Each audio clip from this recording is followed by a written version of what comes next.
Friends, welcome back to my channel. ഇന്ന് ഞാൻ വന്നിട്ടുള്ളത് ഒരു നാടൻ പലഹാരവുമായിട്ടാണ്. പൂരം വറുത്തത്, അവലോസ് പൊടി എന്നൊക്കെയാണ് ഇതിന് പറയുക.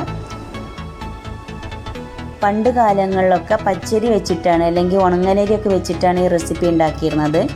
നമ്മൾ ചെയ്യാൻ പോകുന്നത് ഒരു വെറൈറ്റി ആയിട്ടാണ്. 4 കിലോ മട്ടരിയും 3 കിലോ ഉണങ്ങലരിയും വെച്ചിട്ടാണ് ചെയ്യുന്നത്. മൊത്തം 7 കിലോ. ഇത് അരമണിക്കൂർ നന്നായി കഴുകി കുതിർത്തതിന് ശേഷം ഊറ്റി വെക്കുക. വെള്ളത്തിൻ്റെ നനവൊക്കെ പോയാൽ പൊടിപ്പിക്കുക. അപ്പോൾ പുട്ടിന് പൊടിക്കണ പരുവത്തിലാണത് പൊടിച്ചെടുക്കേണ്ടത്. പിന്നെ ഇതിലേക്ക് വേണ്ട സാധനങ്ങൾ: തേങ്ങ, പിന്നെ 1/2 കിലോ ചെറിയ ഉള്ളി, കോഴിമുട്ട 3 എണ്ണം, എള്ള് 250 ഗ്രാം, കരിഞ്ജീരകം 100 ഗ്രാം, 1 ടേബിൾ സ്പൂൺ ഉപ്പ്, 2 ടേബിൾ സ്പൂൺ നല്ല ജീരകം, 1/2 ടീസ്പൂൺ മഞ്ഞൾപ്പൊടി. ഇത്രയുമാണ് ഇതിലേക്ക് വേണ്ട സാധനങ്ങൾ.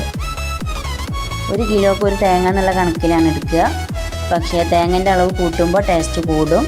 അപ്പോൾ നമ്മളിവിടെ എടുത്തിട്ടുള്ളത് ഒരു 10 തേങ്ങയാണ് എടുത്തിട്ടുള്ളത്. തേങ്ങൻ്റെ അളവ് കൂട്ടുമ്പോൾ കോഴിമുട്ടൻ്റെ അളവ് കുറയ്ക്കുക. എല്ലാന്നുണ്ടെങ്കിൽ പൊടിയൊക്കെ ഇങ്ങനെ ബോൾസ് ആയിട്ട് കൊടുക്കും. അത് പിന്നെ നമ്മൾ പൊടിച്ച് ചേർക്കണം.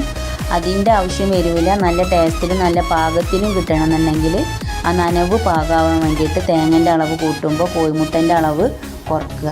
പച്ച കോഴിമുട്ട തീരെ വേണ്ടാന്നുള്ളവർ തേങ്ങൻ്റെ അളവ് കുറച്ചുകൂടെ കൂട്ടിയാൽ മതിയാവും. ഈ അരിപ്പൊടിയിലേക്ക് നമ്മൾ നേരത്തെ എടുത്ത് വെച്ചിട്ടുള്ള ചെറിയ ഉള്ളി, തേങ്ങ ചിരകിയത്, കോഴിമുട്ട,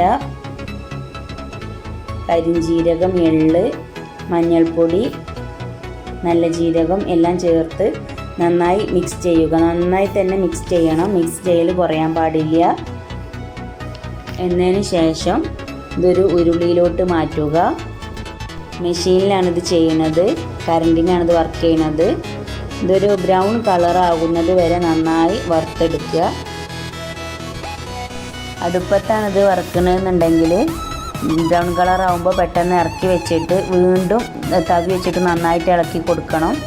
എല്ലാന്നുണ്ടെങ്കിൽ അടി പിടിക്കും. ഇതിലാവുമ്പോൾ അതിൻ്റെ ആവശ്യം വരില്ല. ഇതിന് മാറ്റാൻ എളുപ്പമാണ്. അപ്പോൾ എൻ്റെ വീഡിയോ ഇഷ്ടമായാൽ എല്ലാവരും ലൈക്ക് ചെയ്യുക, ഷെയർ ചെയ്യുക, സബ്സ്ക്രൈബ് ചെയ്യുക. അടുത്ത വീഡിയോയിലൂടെ വീണ്ടും കാണാം. Thank you. ബൈ.